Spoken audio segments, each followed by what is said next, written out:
నమస్తే అండి. Welcome to GS channel. ఈరోజు మన ఛానల్లో జొన్న సంకటిని 2 రకాలుగా ఎలా చేయాలో చూద్దాం. తృణధాన్యాలైన ఈ జొన్నలతో వారానికి 2, 3 సార్లైనా సరే ఈ విధంగా సంకటిని చేసుకొని తింటే చాలా హెల్త్ బెనిఫిట్స్ అనేవి వస్తాయి. వీటిని మెత్తగా ఉడికించుకుంటాం కాబట్టి చిన్నపిల్లలు కూడా ఈజీగా తినేసేయచ్చు.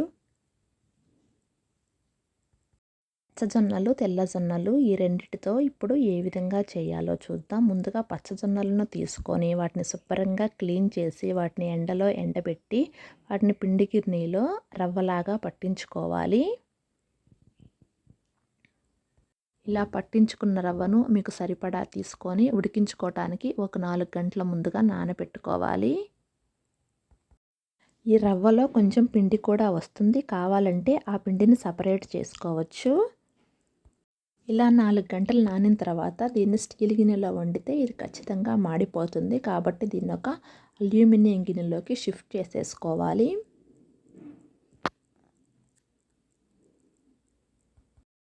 ఇప్పుడే ఈ సంకటి ఉడకటానికి సరిపడా వాటర్ మొత్తం పోసేసుకొని స్టవ్ ఆన్ చేసుకొని స్టవ్ను లో ఫ్లేమ్లోనే పెట్టేసుకొని ఒక 15 మినిట్స్ ఉడికించుకోవాలి. ఎక్కువ గ్యాప్ ఇవ్వకుండా వీటిని కంటిన్యూగా తిప్పుతూనే ఉండాలి, లేకపోతే ఉండలు కట్టేస్తుంది.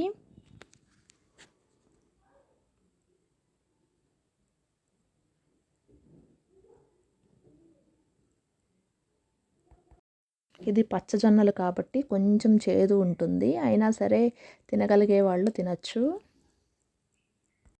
షుగర్ ఉన్నవాళ్ళు మార్నింగ్ టిఫిన్గా ఇడ్లీ దోశలకు బదులుగా నైటే ఇలా జొన్న రవ్వను నానేసుకొని ఎర్లీ మార్నింగ్ ఈ విధంగా వండుకొని తింటే వాళ్ళకు చాలా మంచిది. ఈ రవ్వలో ఉన్న పలుకు మొత్తం మెత్తగా ఉడికిందాక ఉడికించుకొని ఈ జొన్న సంకటి చప్పగా లేకుండా ఉండటానికి కొంచెం సాల్ట్ వేసుకోవాలి. ఈ సంకటిని కుక్కర్లో పెడితే ఇలా గిన్నెలో ఉడికించుకున్నట్లుగా మనం తిప్పలేము కాబట్టి దీన్ని కుక్కర్లో వండితే ఎక్కువ ఉండలు కట్టేస్తూ ఉంటాయి. అందుకని కుక్కర్లో వండకుండా ఈ విధంగా గిన్నెల్లోనే వండుకోండి.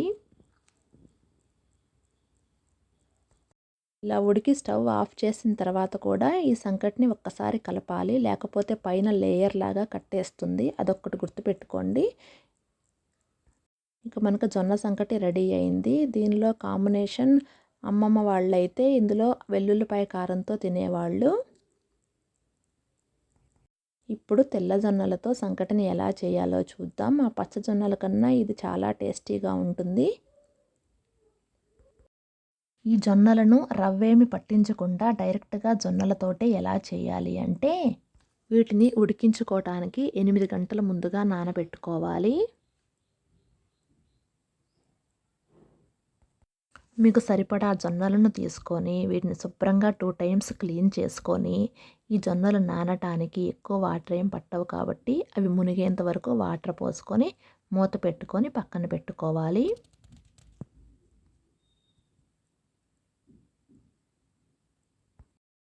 ఎనిమిది గంటలు నానిన తర్వాత ఇప్పుడు వీటిని ఒక గిన్నెలోకి తీసుకోవాలి. ఈ నానిన వాటర్ కూడా పడేయకుండా వాటిని ఒక జాలి గెంటులోకి తీసుకొని ఆ జొన్నల వరకు సపరేట్ చేసి ఇప్పుడు వీటిని ఆరబెట్టుకోవాలి. ఆరబెట్టుకోకుండా కూడా అలాగైనా సరే మిక్సీ వేసుకొని చేసుకోవచ్చు.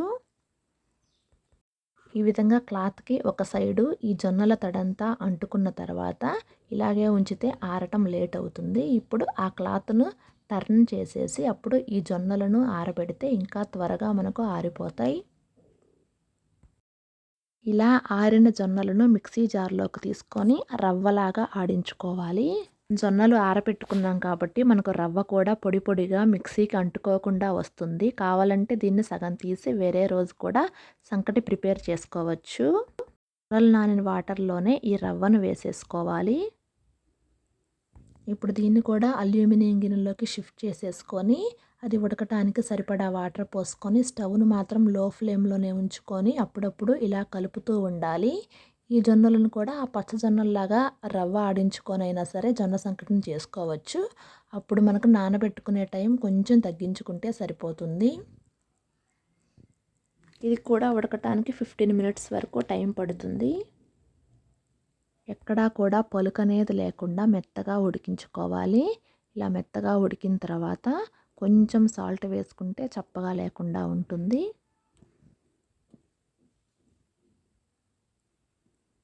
అంతేనండి. స్టవ్ ఆఫ్ చేసుకొని వేరే గిన్నెలోకి సర్వ్ చేసుకొని తింటే జొన్న సంకటి రెడీ అవుతుంది.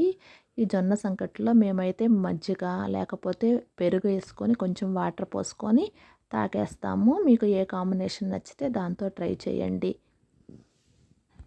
ఎన్నో హెల్త్ బెనిఫిట్స్ ఉన్న ఈ జొన్న సంకటిని మాత్రం మిస్ కాకుండా ట్రై చేసి అప్పుడప్పుడు తింటూ ఉండండి.